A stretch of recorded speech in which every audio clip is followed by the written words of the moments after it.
saya bersama Pangdam Jaya tidak akan ragu untuk melakukan tindakan yang tegas. Sekian rekan-rekan sekalian, terima kasih. Yang patut diberitahukan kepada teman-teman pers semua bahwa fitnah besar kalau laskar kita disebut membawa senjata api dan tembak-menembak. Fitnah itu. Laskar kami tidak pernah dibekali dengan senjata api. Kami terbiasa tangan kosong. Kami bukan pengecut. Tol Jakarta Cikampek kilometer 50 yang disebut-sebut sebagai lokasi terjadinya penembakan. Seperti yang Anda lihat hari ini persis di kilometer 50. Ada apa di kilometer 50? Di kilometer 50 ini di tanggal 7 Desember 2020 yang lalu, atau lebih kurang 70 hari yang lalu dari hari sekarang, ini hari Kamis tanggal 18 Februari 2021. Jadi lebih kurang 70 hari kami hadir persis di kilometer 50 ini ingin mengingat kembali peristiwa terjadinya, peristiwa hilangnya nyawa pemuda yang ada di negeri ini, hilangnya atau syahidnya 6 pemuda di negeri ini.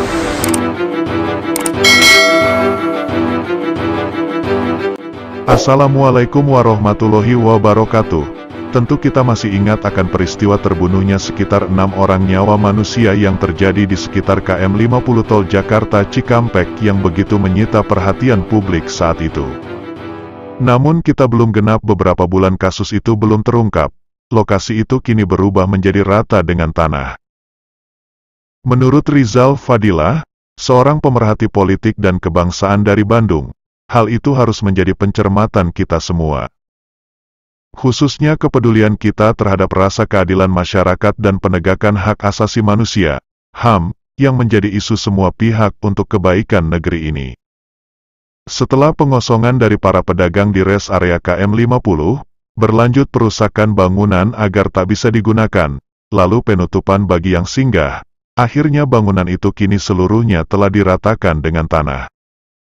Habislah saksi bisu pembunuhan dan pembantaian 6 anggota Laskar FPI oleh aparat kepolisian, ujar Rizal Fadilah. Namun menurutnya, meskipun demikian sejarah akan tetap bisa lantang bercerita tentang kejahatan dan kebenaran. Secara fisik bangunan yang menjadi saksi mungkin hilang tetapi jejak tidak bisa. Terlalu terang peristiwanya, terlalu banyak saksinya, dan terlalu kentara rekayasanya. Biarlah semakin keras upaya menghapus, semakin sakit para pelaku dan pengatur kejahatan itu. Menghapus adalah wujud dari kegelisahan yang luar biasa. Secara hukum merusak dan menghilangkan barang bukti tentu berisiko. Seluruh dinding bangunan res area kilometer 50 adalah bukti. Penyidikan belum dilakukan, merusak dan menghilangkan barang bukti sama dengan menghalangi penyidikan. Ini akan menjadi kasus tersendiri. Ada 2 yang kelak bisa dibangun di area kilometer 50 setelah terkuak perbuatan pelanggaran HAM beratnya. Pertama adalah Monumen 6 Syuhada, sebagai peringatan atas kebengisan melawan ketidakberdayaan.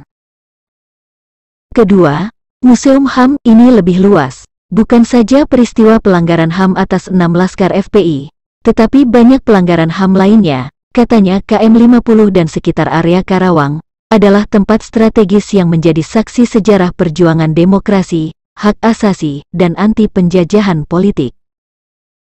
Temuan yang diduga proyektil di depan Masjid Al-Gamar Muhammadiyah Karawang Barat menandai awal drama kekerasan yang berujung syahid. Penghancuran res area kilometer 50 menyedihkan dan memilukan. Bagian dari upaya untuk menghilangkan jejak, ingatan, dan pembuktian. Penghancuran ini menjadi bukti terbaru dari kejahatan yang terjadi. Perlu pengusutan, siapa yang mengatur penghancuran res area KM 50? Apa motif politik, serta keterkaitan dengan laporan Komnas HAM dan instruksi Kapolri baru tentang penyelesaian kasus itu? beber Rizal. Selanjutnya dia juga mengatakan kalau pengusutan harus cepat dimulai. Bukankah res area sudah diratakan tanah? Terlalu lama pelaku pembunuhan dibiarkan menghirup udara bebas.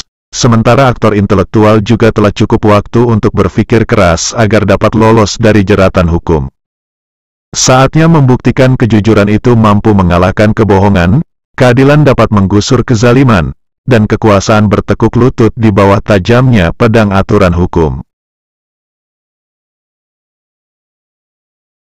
Atau sebaliknya, sesungguhnya kita ini masih berada di alam mimpi tentang kisah-kisah yang baik-baik itu. Semoga saja tidak, pungkasnya. Rombongan, ya, dan menyetop kendaraan. Nah, para pengawal tentu saja bereaksi untuk melindungi, ya, untuk melindungi Imam Besar Habib Rizik Syihab. Itu reaksi normal, karena memang mereka bertugas untuk mengawal. Reaksi normal. Yang patut diberitahukan kepada teman-teman pers semua, bahwa fitnah besar kalau laskar kita disebut membawa senjata api dan tembak-menembak. Fitnah itu. Laskar kami tidak pernah dibekali dengan senjata api. Kami terbiasa tangan kosong. Kami bukan pengecut. Ini mesti diusut tuntas. Jangan sampai beritanya, jangan sampai yang namanya pemberitaan hilang karena sudah melampaui lebih dari 2 bulan. Tapi mestinya ini menjadi tolak ukur bagi kita. Kasus ini mesti diungkap siapa otak di balik ini semua, siapa dan apa motif dari peristiwa ini terjadi.